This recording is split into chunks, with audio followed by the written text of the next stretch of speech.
Hi guys, it's Troy with Rocky Mountain Geek Tank. Um, Alex will definitely not be here. I have no word from my other podcast buddy Guy. Is not responding to messages, so who knows what is going on with him. In any case, we've had a lot of shows that we've missed, and since I was available and I'm here, I figured I might as well do something. So there's a game I've been playing recently with my kiddos called Helldivers 2. So I'll give you guys an example of what that game's like, since that's something I could do. Hopefully last time, hopefully I won't have the same problems I had last time where I tried to stream a game and things got crazy, and apparently the show just shut down after one. So we'll see if that happens or not.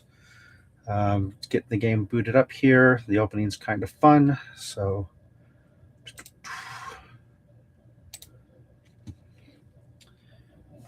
All right, so this is a game that, oops, my mouse is not responding now.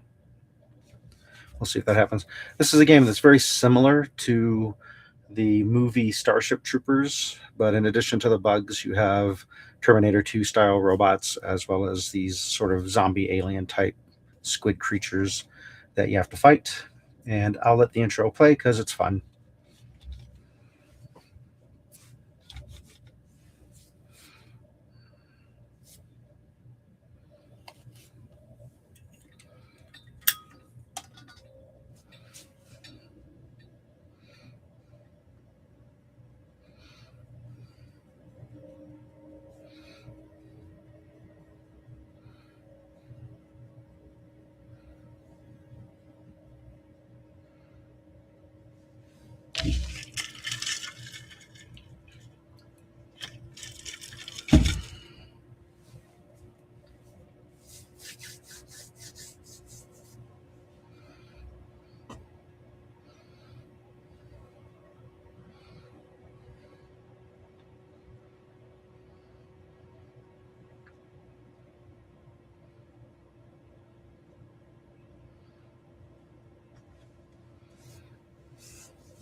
There you go. That's the open.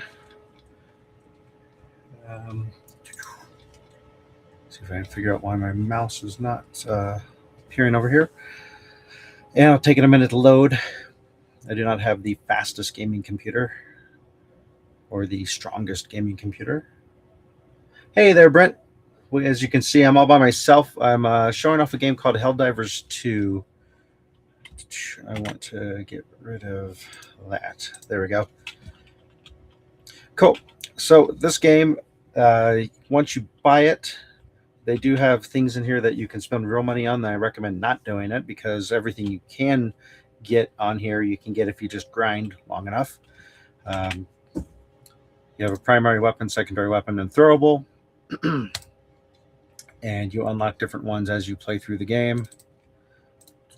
This is a frag grenade that I'm going to throw in here. Yep, all hell Super Earth. And yep. And so I've been playing with my kiddos, and they like to take the heavy armor, giant weapon stuff. My game's kind of stuttering here. Let's see if I can get it to actually be nice.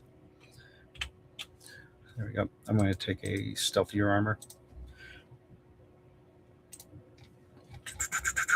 A lot of the stuff is just cosmetics, but the different armors do have different armor passives.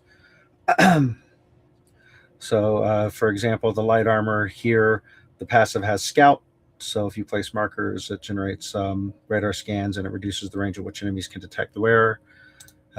More recently, they released a covert ops one that I really like, and it has stealth armor. It makes you 50% less noisy when moving, and it reduces the range at which enemies can detect you by 40%.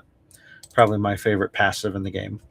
But they have a variety of stuff that will increase your inventory, reduce recoil from your weapons, ones that give you extra survivability, and the helmets and the capes are all cosmetic. None of them provide any different stats. So it's just whatever you think looks cool or goofy or however you want to play the game.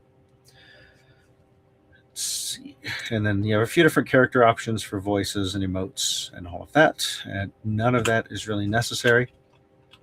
Oops, locking up here. I think it's because I'm trying to share the screen, might be why this is freaking out while broadcasting. Everybody gets their own giant ship that they're in control of, and you go over here. You have 3 different quadrants: automatrons, terminids, and the Illuminat. So they are trying to control the galaxy. In each sector they have control of, and they're creeping their way in towards Super Earth. Different missions pop up, and as en masse as all the players do stuff, they can take over things and hopefully push them back. What I find most interesting about this game is there is an actual guy who's controlling all 3 of them and making decisions as to where they're going to attack and what tactics they're going to use. So it's like a giant, massive role-playing game in that aspect. So let's go blow up some robots over here. So you select the sector you want to go to, and if the planet doesn't have a selectable, then you can't go to that planet. So I can go there, but there's no missions there. So my ship is going to launch there. Yeah, it's just like Starship Troopers, the movie, not the book. Yeah, so it's making my computer very upset that I'm doing that. All right, so I'm here. However, there's no missions to play at that planet, so I need to find a planet that actually has missions that I can do. So once you select your planet, you have 3 to 4 different options that you can select on.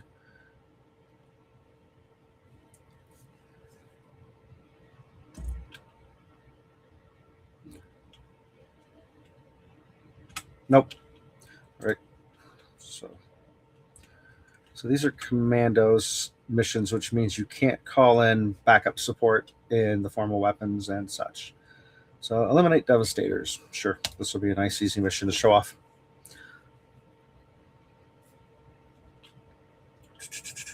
I'm hoping Guy happens to randomly appear. Let's see. Is that him? Hey, there's a guy. I'm going to let him in here, and then I'll kick him out. Hey, you there, Guy? I am. I just turned off all the lights. Okay. I was just buying time until you got here. Yeah, no, keep going. You're doing fine. Fine. I'm not dead yet. You're not dead yet. But now the audience can hear you. So thank you for telling my birthday. Yep.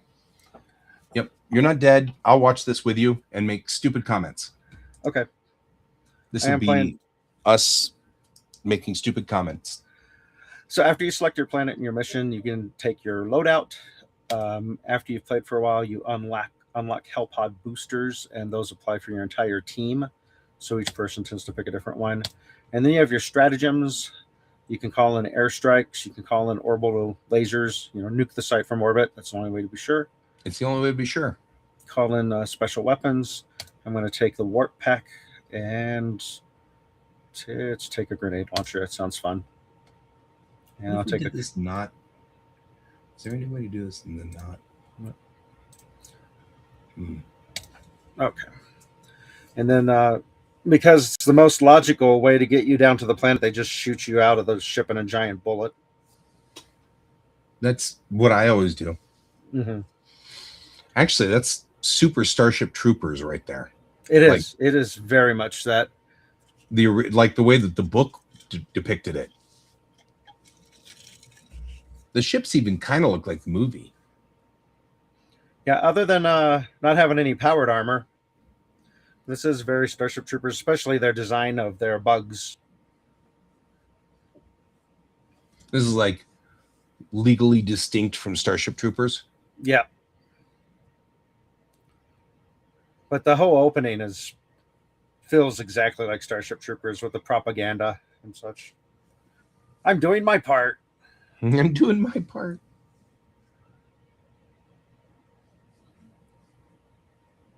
This is a long fall. Yeah, they launched me from another galaxy instead of in orbit, which would have made more sense. At least the loading screen gives you training manual tips. Right. I can kind of guide my ship as it falls in place here. Woo. Pop out of my little... Open up this, and then I can punch in the code to call in my special gear. Whoops.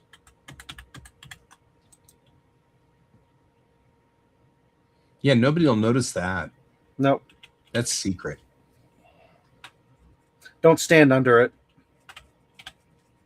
Does it kill you if you stand under it? It will squish you dead. That is awesome. Okay, that's pretty good. So this pack I have teleports here. Brent.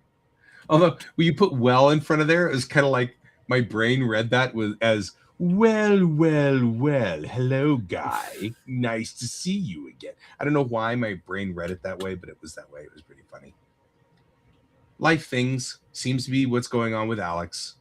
Seems like the reason why we don't have Alex a lot is because of life things. So, all right. So there's bad guy robots over there. There's a thing I want to blow up.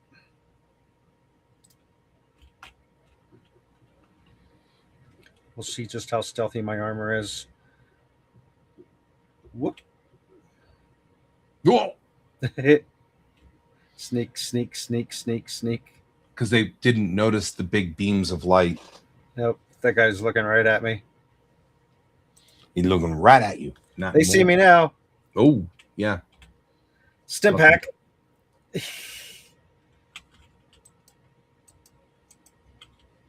Well, now you done it. Yep. Oh. It's a little gory.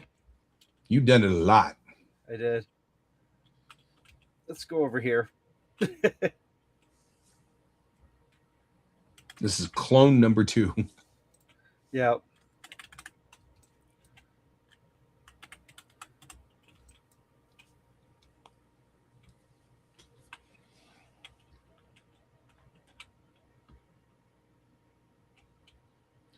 Dropping some automatic turrets.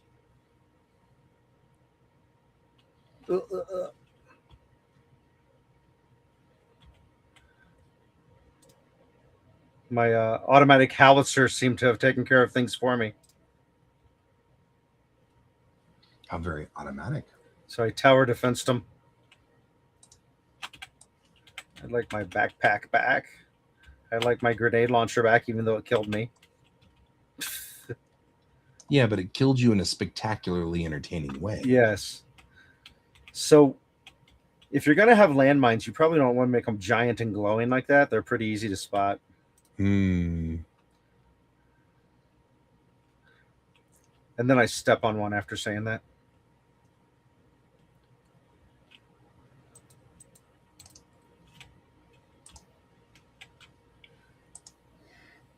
Your mortar and such will kill you.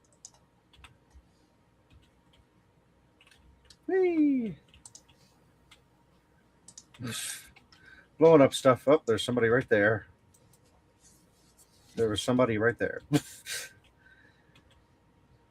out for the landmines. Oh, there you go. You could join us. That'd be fun. Who we got? Oh.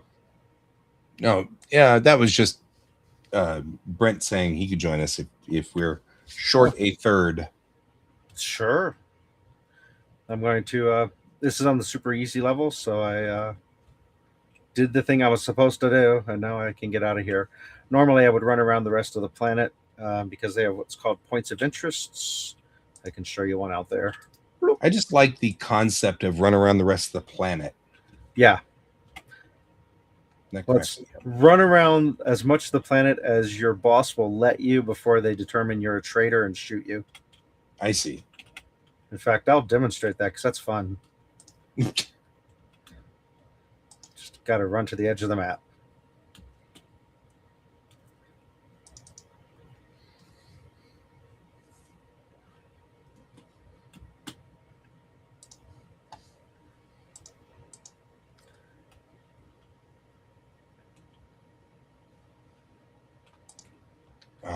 Supplies. Supplies.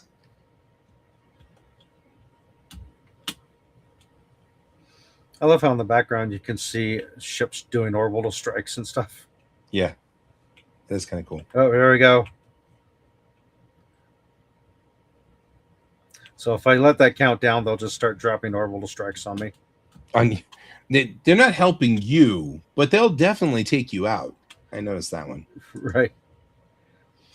Well, we can't give you air support, but if you leave, we will definitely shoot you. Well, I can get air support. I just didn't choose air support. Oh, okay. That shows they're providing support by dropping down the special gear, like the guns that I drop down like this. So I toss a beaker, whoop, and I'll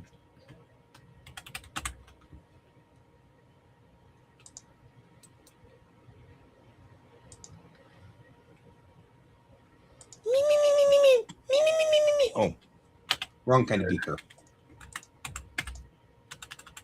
oops.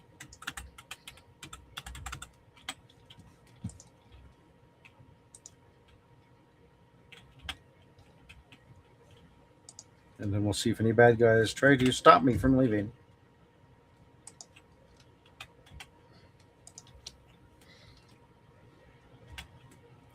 Do. It's on level 1, so I'm probably not going to. Oh, I hear somebody. I don't. I think they're over there. Oh, there they are.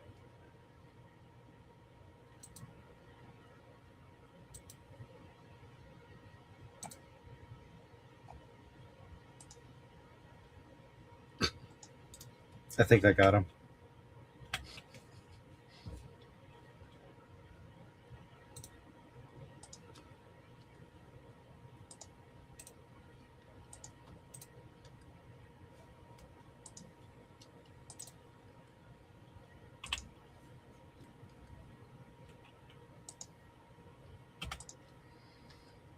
This grenade launcher has an automatic mode.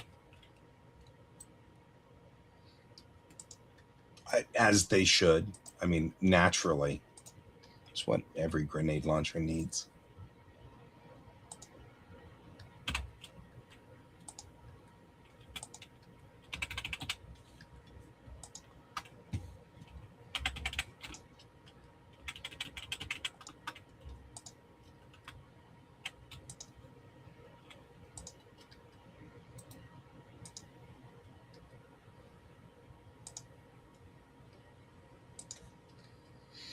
I am converting. That's actually why I was late, is because I didn't realize it was going to do what it did, but I was converting the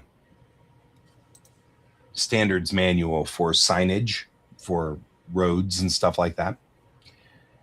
Because I was going to go through and correct some of the signage at work, and make it accurate.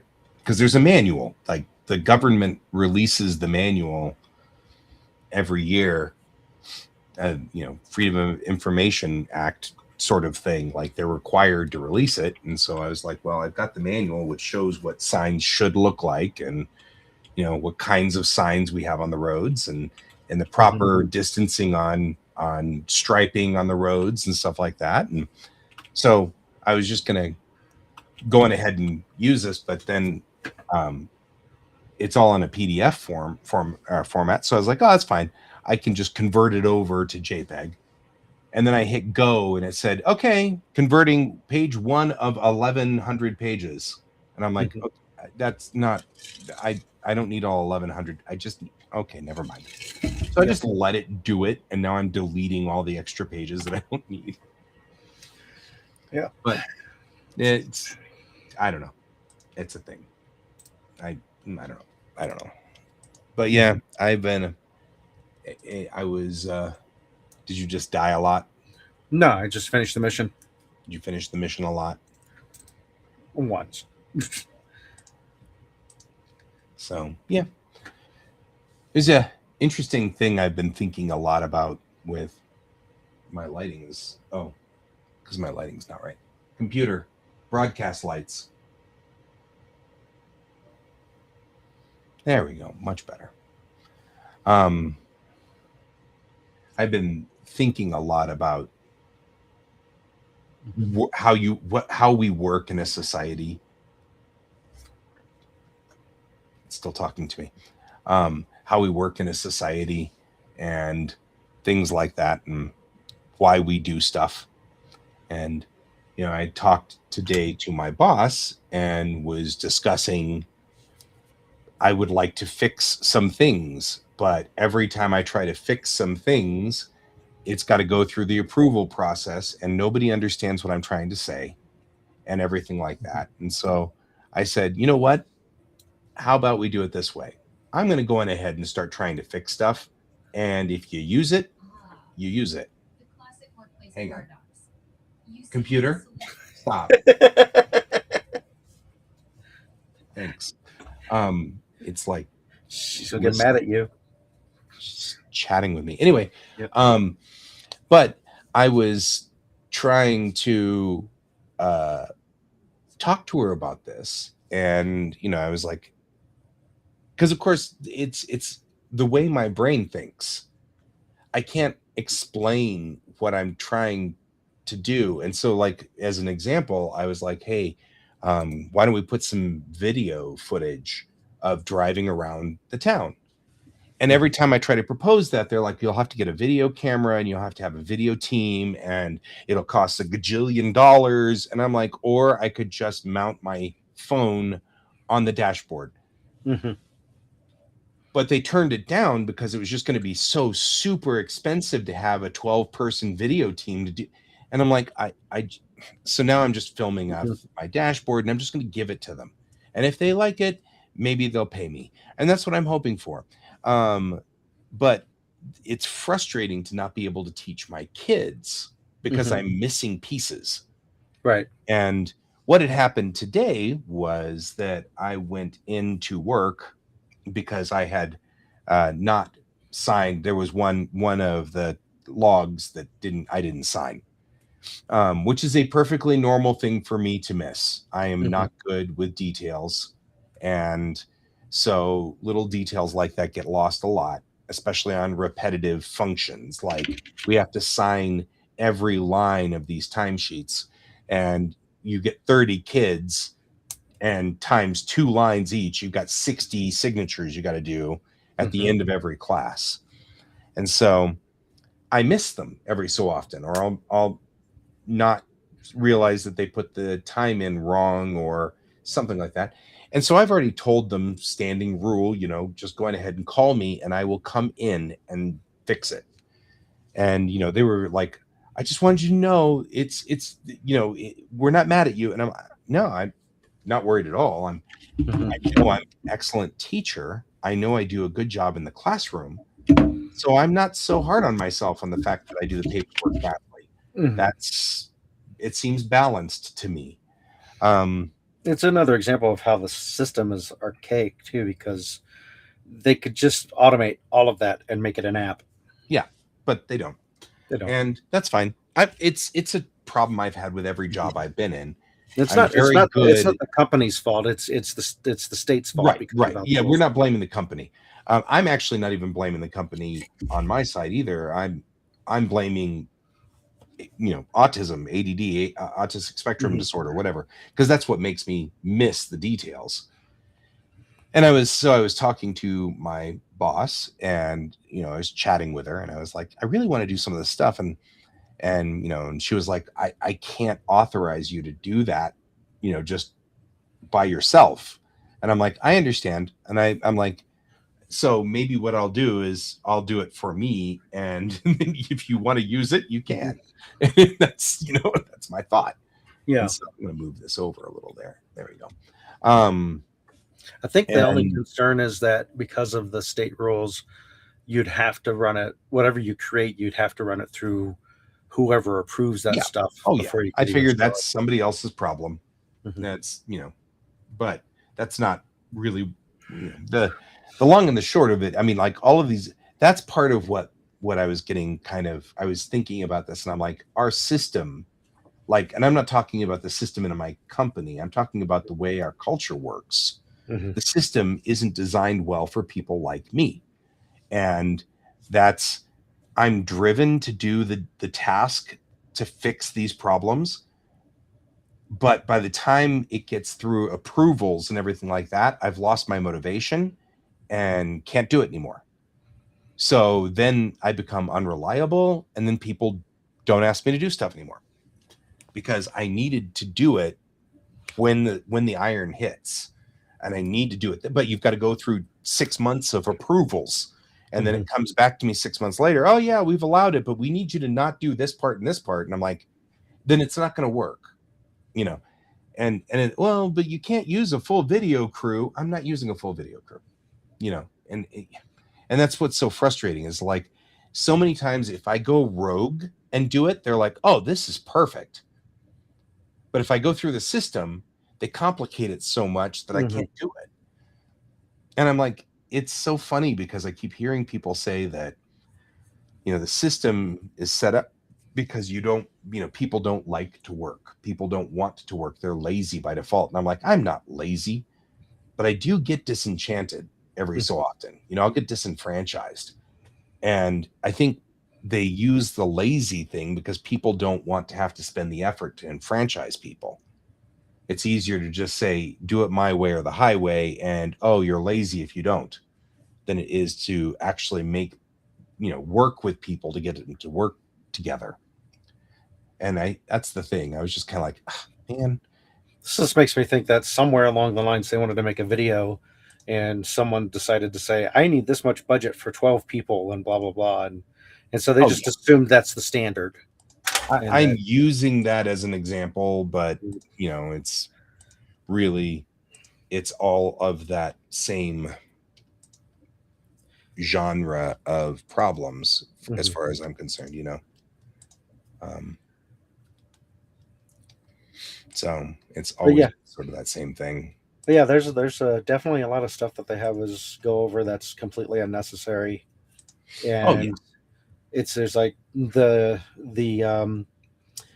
divergent diamond interchange. How many of our students has come across that probably in their driving? So I usually breeze through that pretty quickly just to say, this is a thing. If you encounter something that seems weird, just follow the signs and what everyone else is doing and don't crash. Although divergent diamond, I actually have been folding divergent diamond in on a different. We could do car talk. We can do car talk. I've been folding divergent diamond in because it is part of my. They're doing everything in their power to get you out of that left turn discussion, because that's what the divergent diamond is for. To prevent that left turn. And so it fits with divergent diamond, continuous flow intersections, and for that matter, roundabouts. All of those are functions to get us out of making a left turn. And it's because the left turn is so phenomenally dangerous. And so it allows me to, I love actually the divergent diamond because it allows me to do the street craft side of it, which is talking about engineers engineering things so that you're not making a turn across traffic. Traffic circles. Yeah. Traffic circles, roundabouts, divergent diamonds, rotary islands. There's 1,000 names. Right. Murder islands, whatever. But yeah, I mean, like but that's definitely what I like to use that particular one for, because it is. And frankly, they're going to have to get used to it. McCaslin is the first divergent diamond here in Colorado, but there's now 3 more. In the last 2 years, they put in 3 more. Where are 2 in those? Fort Collins and 2 in Colorado Springs and 1 in Fort Collins. So it's not the last. This is going to become a thing. And I wouldn't be surprised if we started seeing divergent diamonds over interstates as a standard. Yeah, it's gonna be one of those, as the statistics come in and they can be able to prove, look, there's less crashes in this version of what we have than the other version. Then as as the other versions need to get repaired, they'll just replace them. Yeah. Yeah. Oh, right. Yeah, we've got a couple of those weird, and golden. Yeah, you may be right. But we've got a lot of those. So for those of you who are wondering what a divergent diamond is, that's you come up onto the overpass, it crosses over, you pass over the overpass, and then the traffic crosses back. And I actually have a picture of I was gonna look one up for you, but if you have one. Yeah, I've got, I'm in the book and manual on this, so like all of it's in here. So I was just gonna pull up the manual on it. Because it's got, but it's so slow. I'll just pull up the PDF. Did I close the PDF? Maybe I closed the PDF. But the long and the short, I've got it over here. Fine. We're gonna take forever to get to it. I'll get it. I've got one. If you want me to throw one up. Blah. Yeah. Go ahead and throw it up. Okay. Share screen.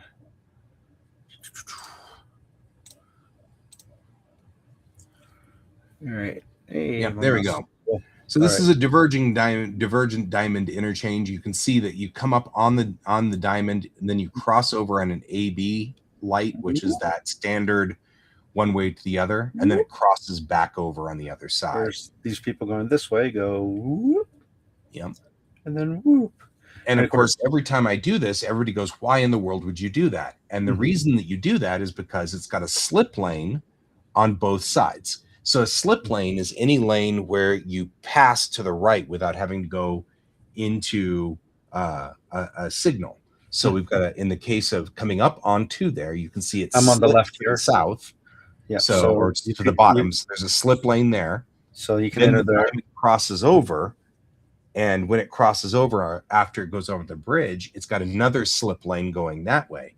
So both sides does not require, on both sides of that bridge, you don't require a light. You just have somebody who it just slips. And so. And when traffic is crossing this X here, there is a red light that is shut this traffic down here. So there shouldn't be a crash here.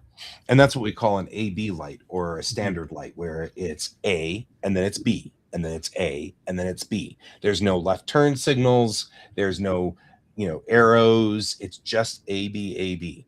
And that makes the traffic flow through there very simple, but it also keeps it from being an accident. There's no left turn. You're not crossing across it. And so I really am fond of divergent diamonds.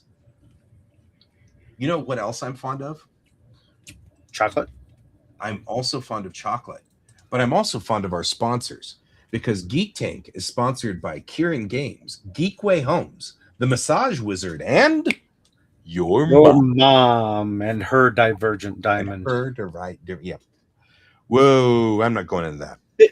I'll leave that one right where I found it. So yeah, left turns are the most dangerous aspect of putting two cars in each other's path. Yeah. It is one of the top 10 biggest issues that we find all the time. And so we do whatever we can to keep you out of that left turn, which is where we're getting that continuous flow intersection that we're starting to see now. And it's so funny. I really should not argue with people online, but I do. And that they put in those continuous flow intersections at 44th and Wads and 38th and Wads. And everybody's been griping on the Wheat Ridge location page, the Wheat Ridge Facebook page. And we're all confused now. And I'm like, it's keeping you out of accidents. And they're like, well, what about all the accidents from people being confused? And I'm like, you're not getting into those accidents. I mean, like, I just don't even know what to say about the fact that you're talking about, even if you are getting into an accident, you're getting into an accident at 10 miles an hour or 20 miles an hour tops, not 50. And the difference in your fatality rate is phenomenal. I'm like, yeah, people are confused and they're bumping into each other. That's nothing. The 44th and Wadsworth was the third most dangerous intersection in all of the Denver metro area. There was one fatality a week there for a while. And that's, I mean, like, astonishingly dangerous intersection. And now that they've got the CFI in there, I'm curious to see. I mean, I'm sure that it's already dropped. I haven't seen anything happening in that. I haven't even seen fender benders in that accident, in that intersection yet, much less actual van on its side knocked over the light pole sort of accidents, you know, like what I've seen there before. So it's funny. I think there's some great things. I was going through CDOT stuff and pulling things off of CDOT because they've got these, they on the Facebook page, they've been putting things up like, you know, here's the new phone law. Here are some questions that people have had about the phone law. And, oh, okay, well, you know, that's great because that actually answers a couple of questions that my kids have asked me. And I'm like, coming from Colorado Department of Transportation, that sounds like a great thing to do for your Colorado driving school. So there you go. And it's so funny to see in the comments section, you know, people are like, this is not the way the law is. And I'm like, are you literally arguing with the Department of Transportation over the law? I'm like, did you really come in here to argue the law with the Department of Transportation? Because I'm not sure that's going to go like you think it will. Like, you know, it's like, or, you know, I'm not going to do that. Okay. Be my guest. Don't do that. This silver car over here with the lights on it, that's the Colorado State Patrol. They don't really care too terrible much about whether you want to do it or not. It's weird. It's like a weird cognitive dissonance. And it's so fascinating. Yep, Uno people over Uno rules. It's the same thing. Oh man, it's like, you know, Uno's not played that way. Yes, it is. What do you know? We're the ones that wrote the game? Yeah, but what does that mean? You're wrong. What? It just cracks me up. I don't get it. It just seems so weird to me. It's like weirdly strange. Anyway, that was me ranting about that. Yeah, it's interesting. I was looking up a few lists of dangerous stuff with driving, and they don't. The few I found, they don't list turning left as the problem. They put just improper turns. Right. But it's mostly left. So I'm surprised that they don't have that. Yeah, because improper turns to the right aren't deadly necessarily. I mean, they can be, but they're not. It's not so much a T-bone accident in a way that the energy is directed. Statistically. But yeah, the left turn thing is the left thing, like with our friend who got into a wreck. They're waiting at a light to turn. Light turns green to yellow. They think they should go. They go, and of course the other person coming the other way thinks I can still beat that yellow light, so they speed up, and then they both end up meeting in the center of the road. Yep, and that is fault person who didn't yield the left turn, which was part of the entertaining story from them when they came to me. They were like, the cop gave me the ticket and that's wrong. And I looked at the ticket and I went, I'm sorry, man. you put yourself in front of somebody when it wasn't clear. Yeah. I mean, and you have to know that you are allowed to complete your maneuver on a red. Yeah. Cause you're not backing up. That's a law. If you're past the intersection, if you're in the intersection, you're allowed to complete your maneuver when it turns red because they don't want you backing up. Mm-hmm. But that's how people take control of the intersection. They're exploiting that law effectively, which intentionally, like as in they designed the law to be exploited. Mm-hmm. So it's not like they're, being cruel or something. We're exploiting, but that's the point, right? So, yep. Almost always it's going to be the fault of the driver of the car. It's very rarely the driver of the bike. It's extremely rare for it to be the driver of the bike. So, and that's just the nature of the fact that it's because, as I often say in class, people on motorcycles have superior visibility and superior agility. So they can get around cars relatively easily, easier than cars can. So it takes sort of the car zigging when it should have zagged for the bicycle or the motorcyclist to go, oh, hey, wait, I wasn't ready for that, Mm-hmm. And people just get into this pattern of only looking for other cars, and their brain subconsciously blocks out seeing motorcycles, pedestrians, bicycles. Yep. It's almost always that's always the case. So why I always advise my students, I would always advise them, be visible, wear reflective gear, have lots of lights, make yourself as obnoxiously visible as possible. Yep. Yeah, it always makes me worried about my buddies like Brent, because I know that I've got a number of buddies who are bike riders, and that's just tough. Yeah. So years ago, one of my jobs I had, and it sounds way more exciting than it was, is I worked for a detective agency, but my only responsibility was going to DMVs and police departments to collect traffic accident reports. Right. And it was insurance companies are typically out of state or out of city at minimum, and they don't know jurisdictions. So back at this time, before everything was at a touch of a button available to us, the insurance company would have a client who said, I had a wreck at Broadway in Hampton, and I don't know which police officer took my report on the traffic accident report. And so the detective agency I worked for had a big giant map with all the police jurisdictions on it, so we would know where we should go for which accident. That's cool. Go around and collect all of those. But getting to the point, I've seen lots of traffic accidents on paper, and the worst one and a fatal one was a motorcycle crash up at I-70 near Pena Boulevard. And the situation was, it was night, and the motorcyclist was driving on the left, passing as the left lane is the passing lane. They were doing what was correct.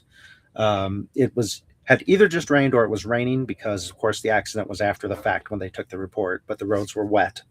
The person that they were passing changed lanes, basically pit maneuvered them, where the front of their car hit the back of the motorcycle, turned the motorcycle sideways, and the motorcyclist ended up on the hood of the car. At this moment, the motorcyclist is okay. Right. Person driving the car freaked out, panicked, actually swerved to the left and crashed into the median and launched the motorcyclist into oncoming traffic. Oh, no. So the only silver lining is I'm pretty sure it was instantaneous, so they didn't suffer for long. Right. But reverse engineering it, I can make really solid guesses that the person changing lanes most likely did not use their turn signal. Had they used their turn signal, the motorcyclist would have had some kind of warning, could have tried dodging into the emergency breakdown lane or braking. The person making the lane change obviously didn't look over their shoulder and do a blind spot check, or they would have seen the motorcyclist there and not driven into them. Had the person in the car not panicked and just put on their emergency flashers and gently move over to the right side breakdown lane and come to a stop, they could have saved that person's life. So multiple things went wrong here, and the motorcyclist really didn't do anything wrong from it. Not sure what else they could have done other than giving themselves even more room from the car so they could dodge them. But it doesn't matter that it wasn't their fault. They're the ones who are dead because somebody else made a mistake. But yeah, I already had pretty much decided I wasn't going to ride a motorcycle. But after looking at all the accident reports and stuff, I'm like, my survivability rate increases greatly if I don't. Yeah. And it's just a thing, and I don't know. It's a choice. It's a choice, and it's I mean, as somebody who likes fun vehicles and different vehicles, I absolutely respect motorcyclists for liking motorcycles. Yeah. I'm not a motorcyclist myself, but we all know that I have an affinity for the most bizarre vehicles out there and love to drive. The fact that I like to drive 3 to 4 wheels instead of 2, doesn't necessarily, Mhm. it's like I still respect the concept, and I really feel for like motorcyclists who are out there trying desperately to survive these things. And it's just so hard. It's like Mhm. it's difficult to navigate that traffic. And like we even had a dojo mate who was in a horrible accident. I remember that. And did I ever tell you I ran into her later on in life? Yeah, you did. Yeah. So yeah. And she didn't remember me because of the brain damage. So U.S. made Kia trucks. they are allowed here in Colorado now. Brent, as of January 1, they are allowed here in Colorado. January 1 of last year. No, July 1 of last year. That's right. Because the governor okayed K trucks for Colorado use just as I had made the decision that I was going to be leaving the country. So I was bitter and angry about that. I'm still bitter and angry about that. Because I could have had a little K truck and I would have been the happiest little person on the planet tootling around a little K truck all the time. It would have been the best. Looks like they're calling them mini trucks because there's a mile high mini trucks. Oh, And yeah. they're K trucks. They're K trucks. But one person's like, I'm so happy I found them. Their price was great. So Cannot be driven on the roads with speed limits over above 55. right, which that's fine. Mhm. It You means don't like I couldn't come to your house. I'd have to come to your house on Wadsworth. That's no big Yeah. deal. Wouldn't be able to take the freeways, but nah.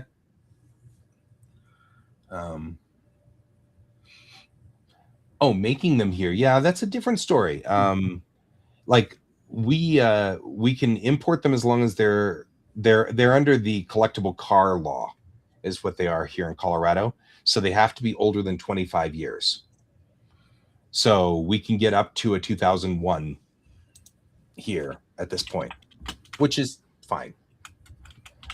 There's a company that keeps coming up on my Facebook feed because, like I said, Meta has figured me out, and they import them. And all you need to do is just tell them your port of delivery, and they'll import them over here. And I've been looking at like little Atri vans and stuff like that, and I'm like, oh, that little Atri van would be perfect. And I'm like, I've had a sort of a semi crush on the Daihatsu Atri for a while. They've got what they call the half van, so it's the cab and the middle section of a van, and then the back part's a pickup truck. So it's got a little teeny bed, so you can like carry like a washing machine or something in the back, if you needed to, like haul a washing machine or something back and forth, or but yeah, I love those. The initial thought process on this is that they probably won't be manufactured here because of the differences. They're designed for low speed, dense Japanese environments. Yeah. So to be street legal in the US, they would require significant redesigns to meet the crash test standards that we have, which would negate their low cost. So right. And and since the demand's going to be so small, it's one of those highly unlikely that they're going to start being produced here. Yeah, he said that before too, about K cars. I'm not sure. I mean, as someone who has been working and operating in the field of understanding K vehicles, Keiji Dosha here in Colorado for years, there's a lot more than just saying it's legal. Well, if you get rid of all the laws on safety, then you don't need to worry about it anymore. You don't have to worry about it anymore. Put out any piece of crap car you want. And yep. The biggest problem is that, what you're saying is absolutely correct. In Japan, all of the roads are spaghetti. So there's no going 75 miles an hour. You drive off of a road into somebody's house. There's just no way. It's all spaghetti. So you're constantly driving around little things and going up and around these little places, and so you can't really get above about 35 or 40 miles an hour. It's the reason why, James and I crossing Tokyo took 3 hours to get across all of Tokyo, which, yeah, Tokyo's huge, but you can't go above like 40 miles an hour at any point in time. So a crash with a Keiji dosha at 40 miles an hour is not really that bad. So, it's not such a big deal. But if you take that Keiji dosha and stick it up onto the freeway and you start tootling along at 70, it's got nothing. Your crumple zone is your legs. So, like, that's your crumple zone. So, yeah, I mean, like and that's what they're talking about it. So here's what I'm discovering. It's the cab over design. That's the real problem. And that is an issue with all kinds of things. And that's because there's no crumple zone on cab over design. On a cab over vehicle, there's no front crumple zone. And I noticed this when they made the ID.Buzz, because Volkswagen made the ID.Buzz and put a nose on it. And it's a Volkswagen bus. And you're like, why did they stick a nose on the Volkswagen bus? They didn't need to stick a nose in the Volkswagen bus. And they didn't. They put a crumple zone up there so that there's some crush area before it hits your legs. And that's part of the problem. And that's why you're not seeing cab over as much. The Hilux Champ, yeah. It's looking like Kia is still not made in Canada or Mexico, but they are imported there. Yep. So, but the point, of course, Brent's talking about the Hilux Champ, which is a pickup. So the Hilux is the Tacoma. That's what Hilux ends up being when it comes over here. It becomes the Toyota Tacoma, because Hilux is the Japanese name for it. But Hilux Champ is a different model. It's a different body, but they're just calling it in the same vein. But the Hilux Champ is it also still has a nose, so that's part of the whole thing. It's one of the reasons why we end up with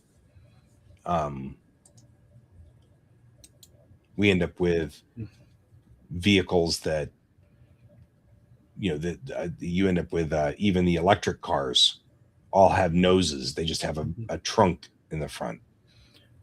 I don't know how accurate this is, but someone's saying that Toyota's making the Hilux to compete against Ford Maverick. Yeah. So, yeah, it's the smaller version of the Tacoma. Yeah, crumple zones, airbags, seatbelts. That's where all the different stuff's going to come into play. Yeah. Yeah, I mean, most of your K trucks already have seatbelts, and it's not much of an effort to put in airbags. The big problem is the crumple zones. Mm-hmm. On these cab over trucks, you don't have a crumple zone. The problem is, I kind of like that's what I like about these little cab over trucks, is that they don't have a front end. That's why they're small. That's what makes them small. If you stick a front end on them, you end up with them being large again, and that's the problem. Size and safety. So I was curious. Smart cars utilize a reinforced Tridion safety cell, rigid steel cage that protects occupants. So I was just wondering what kind of crumple zone a smart car has. So smart cars are one of my favorite stories ever, because smart cars are built like race cars from the ground up. So they've got a roll cage, which I love that, because everybody kept making the jokes about, oh, smart cars will get you killed. You'll get run over and die. And the real truth is that those smart cars are better than most normal cars on the road. And that cracks me up every time.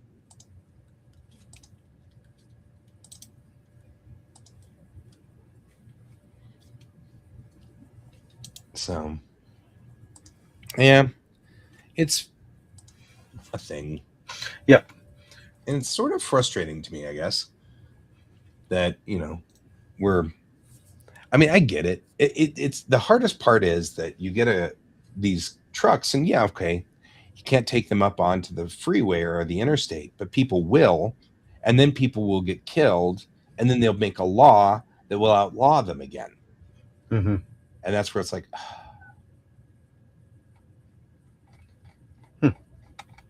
yep. Yeah, we won't see electrics at NASCAR. Cracks me up. I still end up with people arguing with me about electrics.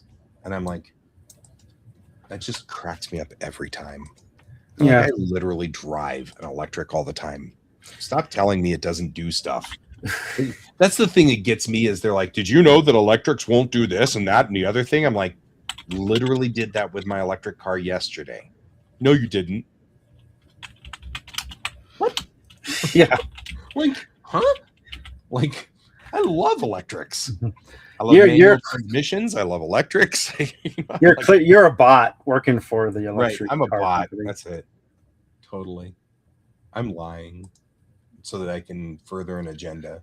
So they're My not being agenda allowed. of loving weird and strange cars, which is my agenda. Are they being outlawed because they would just win, or Electrics have a completely different performance. well, they'll definitely win on the acceleration out of the gate. Yeah, and you can't recharge them fast. I mean, there's no fast charging. That's why I'm kind of curious when they make solid state batteries, whether we'd have that. So like a marathon race where you have to do a bazillion laps. Obviously, if cars are getting refueled in that time, then that would be an issue. Yeah, because even with solid state batteries, it's going to still take 5 minutes. That's not the same as. Mm-hmm. And you can't just hot swap the batteries quickly. So no, although 90 seconds for a hot swap. That might, that's still not the same as pit stops, but still. No. It's faster than charging it.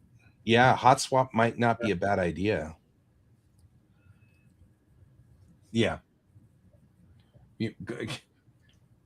Because he was sure that it was because they were electrics, and that's why. Power was out, therefore the electrics couldn't run. They've got batteries. Mm-hmm. Well, how did you charge them?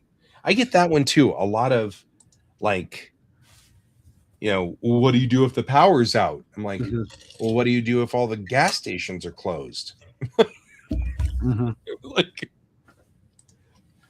it's like almost like once the power goes out, your batteries just instantly go dead.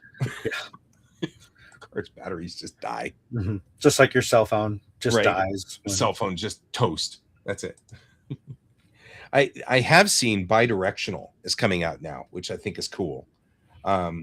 So the bidirectional outlets on cars are starting to come out, which is where the electricity, if your electricity in your house fails, you can set it up so that your house immediately switches over to pulling electricity from your car. Because you see, our cars actually take a lot of electricity and compact it into a small area. Even the little Leaf could run this house for about 2 days. The bigger Leaf could run it for 4. So bidirectional would be great. We've got two electric cars sitting in the driveway out there. If we lost power with a bidirectional, it would suddenly pull power from the 2 cars, and we wouldn't see a loss of power. Well, I know one of the big selling points of giant electric pickup truck that came out was you could power your power tools, lights, power tools, and everything with it, and that if your house goes out, you could power your house with it for an amount of time. Yeah, that's where the first bidirectional started happening, and I thought that was just really cool.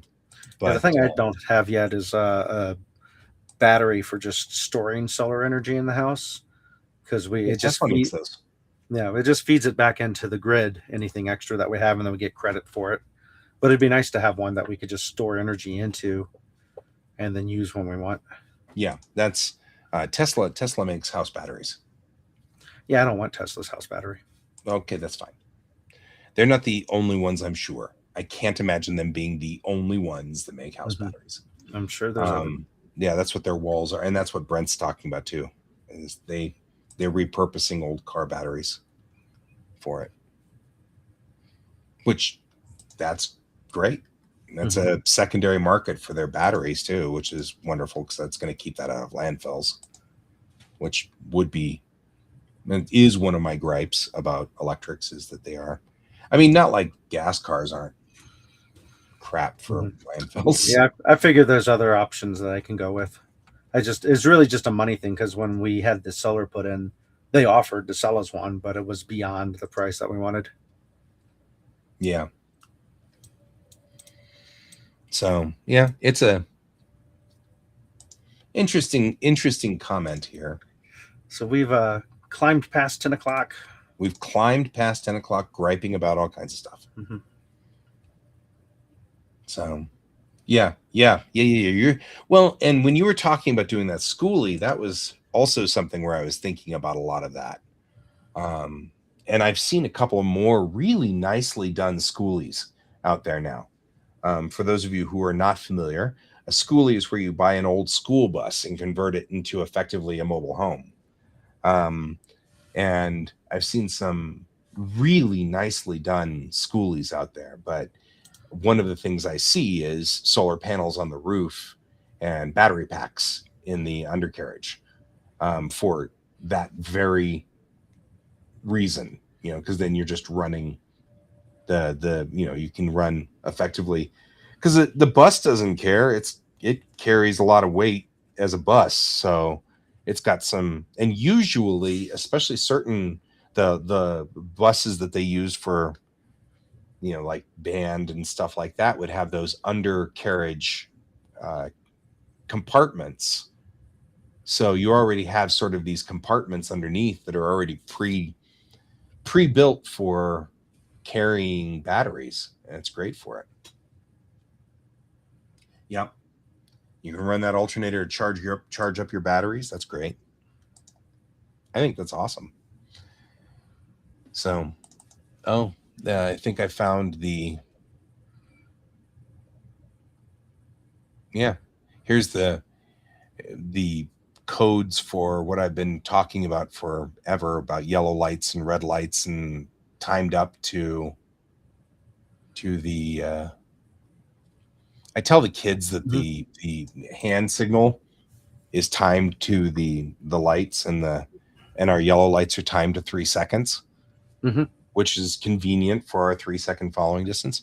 And every time I do, I end up with some chucklehead who walks through the middle of my classroom going, not at, blah, blah, blah, and blah, blah, blah. That's 5 seconds.